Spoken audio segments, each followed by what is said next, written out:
इस after session का topic है आयरन डेफिशिएंसी एनीमिया। इस टॉपिक में आज हम पढ़ेंगे इसका इंट्रोडक्शन, इसके कॉजेस, इसके क्लिनिकल फीचर्स, इसके ट्रीटमेंट। तो चलते हैं इंट्रोडक्शन की तरफ। This is type of anemia. It occurs when there is an inadequate amount of iron is present for hemoglobin synthesis. Iron deficiency anaemia में होता ये है कि जो आयरन की डेफिशिएंसी हो जाती है। जब आयरन की डेफिशिएंसी होगी तो क्या होगा, हीमोग्लोबिन की जो सिंथेसिस है वो कम हो जाएगी। जब हीमोग्लोबिन की सिंथेसिस कम हो जाएगी तो क्या होगा, आरबीसीज कम बनेंगे। आरबीसीज जब कम बनेंगे तो क्या होगा, खून की कमी हो जाएगी, मीन ब्लड की कमी हो जाएगी, जिसको हम एनीमिया कहते हैं। तो आयरन क्यों ज़रूरी है, इसको जानने से पहले हमें हीमोग्लोबिन की जो स्ट्रक्चर है उसको जानना ज़रूरी होगा कि जो हीमोग्लोबिन है ये दो ग्रुप से मिलकर बनता है, एक हीम और दूसरा ग्लोबिन। हीम जो है इसका जो मास्टर मॉलिक्यूल है वो आयरन है, जो ग्लोबिन है ये एक प्रोटीन है, ठीक है। तो जब हीम का जो मास्टर मॉलिक्यूल आयरन है, जब आयरन ही नहीं होगा या आयरन की मिकदार बॉडी में कम हो जाएगी किसी इंडिविजुअल में, तो क्या होगा कि हीमोग्लोबिन की सिंथेसिस नहीं होगी। जब हीमोग्लोबिन की सिंथेसिस नहीं होगी तो क्या होगा, आरबीसीज नहीं बनेंगे। आरबीसीज नहीं बनेंगे तो ब्लड की कमी हो जाएगी, जो कि अनीमिया का सबब बनेगी। इसलिए जो आयरन है ये बॉडी के लिए बहुत बहुत ही अहम है हीमोग्लोबिन की सिंथेसिस के लिए। नॉर्मल कंडीशन में red blood cell, white blood cell और जो प्लेटलेट्स है, इनकी जो अमाउंट है, इनका जो लेवल है वो नॉर्मल होता है, क्योंकि बॉडी को न्यूट्रिएंट्स और जो उसकी जो एसेंशियल चीज़ें होती हैं वो मिलती रहती हैं, जिसकी वजह से जो आरबीसीज का जो प्रोडक्शन है वो मेंटेन रहती है और नॉर्मल लेवल में रहती है। लेकिन जब अनीमिया वाली कंडीशन में क्या होगा कि आयरन की जो अमाउंट है वो कम हो जाएगी, तो क्या होगा, हीमोग्लोबिन की सिंथेसिस नहीं होगी। जब हीमोग्लोबिन की सिंथेसिस नहीं होगी तो क्या होगा, red blood cell, white blood cell और जो प्लेटलेट्स की जो तादाद है बॉडी में वो कम हो जाएगी नॉर्मल लेवल से, जिसको हम अनीमिया कहते हैं। तो चलते हैं इसके कॉजेज़ की तरफ। कॉजेज़ में मुख्तलिफ तरह के कॉजेज़ होते हैं। तो सबसे पहले हम पढ़ेंगे न्यूट्रिशनल कॉज डेफिशिएंसीज, मतलब लो इनटेक, मतलब न्यूट्रिशन की वजह से जो डेफिशिएंसीज आती हैं, ठीक है। लो इनटेक मतलब कम इसका इनटेक करना, डाइट में कम इसका इनटेक करना। इंक्रीज डिमांड, ज़्यादा इसका जो मतलब कि लो इनटेक करना लेकिन इसका यूटिलाइजेशन है वो ज़्यादा हो जाना। तो क्या होगा, जब इसकी हम कोई चीज़ को कम लेंगे और कम खाएंगे लेकिन इसका जो इस्तेमाल है वो ज़्यादा हद से ज़्यादा करेंगे, तो क्या होगा, बॉडी में डेफिशिएंसी हो जाएगी, ठीक है। तो आगे प्रेगनेंसी है। प्रेगनेंसी की कंडीशन में आयरन की कमी हो जाती है, डेफिशिएंसी हो जाती है, ठीक है। इन्फेंसी, इन्फेंसी इन्फेंट से निकला है, इन्फेंट से ये होती है early stage in the development और ग्रोथ, मतलब कि या इन्फेंट की जो अर्ली ग्रोथ है या डेवलपमेंट है, इसको इन्फेंसी कहते हैं। इसमें न्यूट्रिएंट की बहुत ज़्यादा ज़रूरत होती है। उसके बाद है लैक्टेशन। लैक्टेशन क्या होता है कि secretion of milk bye memory gland. ये लैक्टेशन से मुराद होता है कि मेमोरी ग्लैंड से मिल्क की जो सेक्रेशन है, ठीक है। उसके बाद एक्सेस मेंस्ट्रुअल फ्लो, कि जो मेंस्ट्रुअल साइकिल होता है फीमेल्स का, उसका एक नॉर्मल लेवल से एक रेफरेंस लेवल से ज़्यादा हो जाना, एक्सेस मेंस्ट्रुअल फ्लो, ज़्यादा मेंस्ट्रुअल साइकिल का आ जाना, इस वजह से जो आयरन की डेफिशिएंसी हो सकती है। उसके बाद इसके कॉजेज़ में है माल अब्जॉर्प्शन। माल अब्जॉर्प्शन में क्या होता है कि इसकी अब्जॉर्प्शन नहीं सही से हो पाती। पीछे हमने पढ़ा कि न्यूट्रिशन में कम डाइट, लो डाइट की वजह से, लेकिन अब बॉडी में आ गई है लेकिन इसकी अब्जॉर्प्शन सही से नहीं हो पा रही। तो माल अब्जॉर्प्शन में क्या क्या वजूहात हैं, कौन कौन से काजेज़ हैं, पहला काज है पार्शियल और कंप्लीट गैस्ट्रेक्टोमी। ये जो पार्शियल और कंप्लीट गैस्ट्रेक्टोमी क्या होता है? सर्जिकल रिमूवल ऑफ ऑल और पार्ट ऑफ स्टमक। इसमें क्या होता है कि जो स्टमक का या फिर पार्शियली तौर पर या फिर कंप्लीट जो स्टमक का पार्ट होता है उसको रिमूव कर देते हैं। ठीक है। एक्लोरहाइड्रिया क्या होता है? absence of hydrochloric acid in the gastric secretion। अब गैस्ट्रिक secretion में हाइड्रोक्लोरिक एसिड बहुत ज़्यादा अहमियत का हामिल है। जब हाइड्रोक्लोरिक एसिड नहीं रिलीज होगा, नहीं सक्रीट होगा तो क्या होगा? क्योंकि हमें पता है कि हाइड्रोक्लोरिक एसिड खुराक की ब्रेक डाउन करता है, फूड की ब्रेक डाउन करता है, उसमें से जो न्यूट्रिएंट्स है उसको अलग करता है। हाइड्रोक्लोरिक एसिड जो सक्रीट नहीं होगा तो क्या होगा? न्यूट्रिएंट उससे वो ब्रेक डाउन नहीं होगी तो बॉडी इसको इनटेक नहीं करेगी और क्या होगा कि अब्जॉर्प्शन नहीं होगी।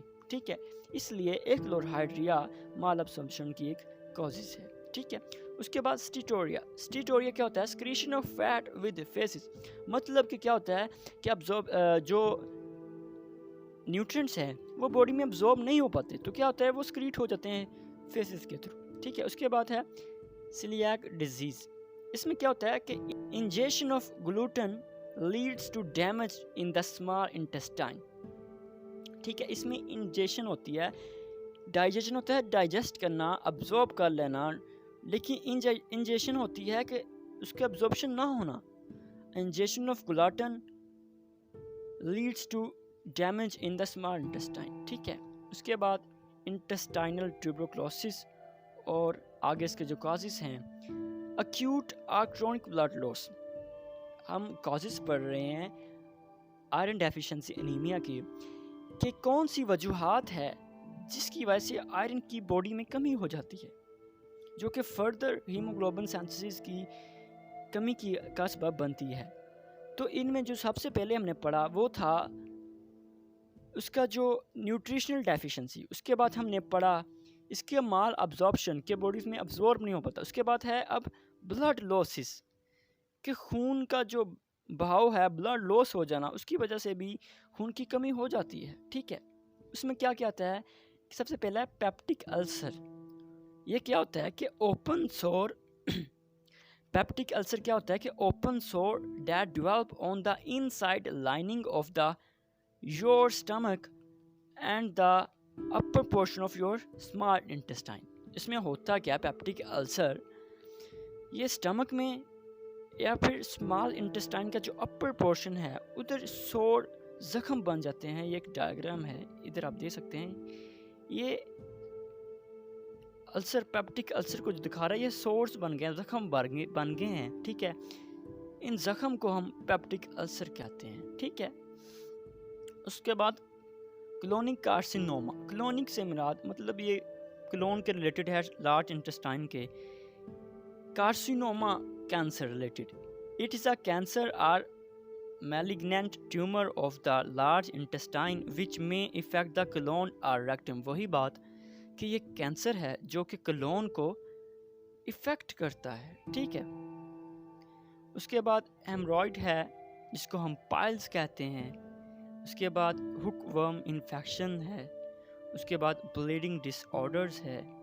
ठीक है। इसमें इन वजूहात की बिना पर हम इसको डेफिशिएंसी हो सकती है आयरन की। उसके बाद है क्लिनिकल फीचर।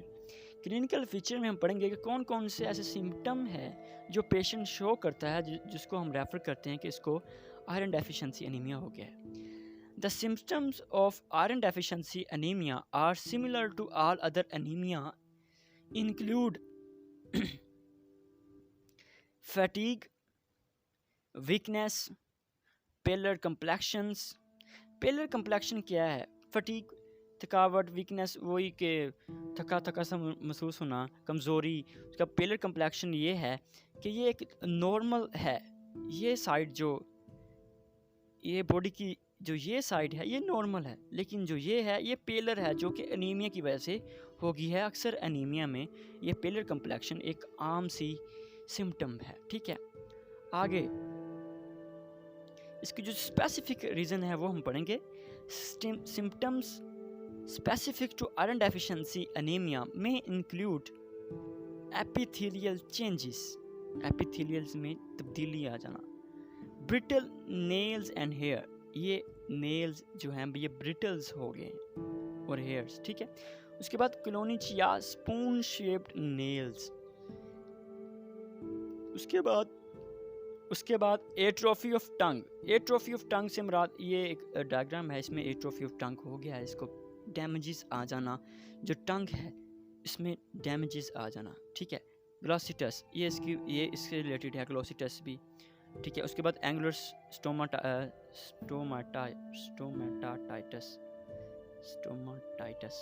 एंगुलर स्टोमाटाइटस, ठीक है, ये भी इसकी जो क्लिनिकल फीचर्स में आ जाता है। उसके बाद है डिस्फाइगिया, इसमें कफिंग और चोकिंग व्हेन ईटिंग और ड्रिंकिंग। इसमें क्या होता है कि जब कोई भी पेशेंट इंडिविजुअल ईटिंग करता है या ड्रिंकिंग करता है तो क्या होता है, कफिंग और चोकिंग, ठीक है। उसको खांसी आ जाना और उसको जो रुकावट खाने में महसूस होना, इसमें वो आ जाता है, ठीक है। उसके बाद इसका ट्रीटमेंट है कि इसको कैसे ट्रीट करते हैं। बेसिकली वही बात कि ये आयरन की वजह से, आयरन की डेफिशिएंसी की वजह से होता है, तो क्या करेंगे, इसको आयरन का इनटेक ज़्यादा करवाएंगे, ठीक है। The correct line treatment of iron deficiency anaemia is to find and treat the underlying case, ठीक है। Oral iron is advised in the form of ferrous sulfate in the dose of 600 mg daily, ठीक है। क्या है कि oral iron दें किसकी form में, फ्यूरस सल्फेट की फॉर्म में 600 mg daily. If the patient is intolerant to oral preparation due to Palmer-Winson syndrome, he may advise to parenteral iron, ठीक है। अगर जो पेशेंट है वो ओरल प्रिपरेशन को बेयर नहीं कर पाता, ठीक है, उसको होता है, ठीक है, मतलब उसको क्या आ जाती है या कोई भी है उसको, ठीक है, तो क्या हो गया, तो वो उसको जो पेरेंटली तौर पर पेरेंटल आयरन भी दे सकते हैं, ठीक है। Iron dextran can be given in the dose of 52 to 50 mg daily by deep intramuscular injection, कि अगर इसको अब आयरन डेक्स्ट्रन को हम IM इंजेक्शन के ज़रिए भी दे सकते हैं, ठीक है। उसके बाद it is better to give blood transfusion in the case when the HB is less than 5 mg%, ठीक है। सबसे बात ये कि अगर उसकी जो हीमोग्लोबिन लेवल है, HB लेवल है, अगर वो 5 मिलीग्राम % से जो कम रह गया तो क्या उसके ब्लड ट्रांसफ्यूजन दें। आज तो मेरे इस चैनल को ज़रूर सब्सक्राइब करें और अपनी कीमती राय से ज़रूर आगाह करें आपकी मेरी वीडियो कैसी लगी, ठीक है। तो मिलते हैं नेक्स्ट वीडियो में। खुदा हाफिज़।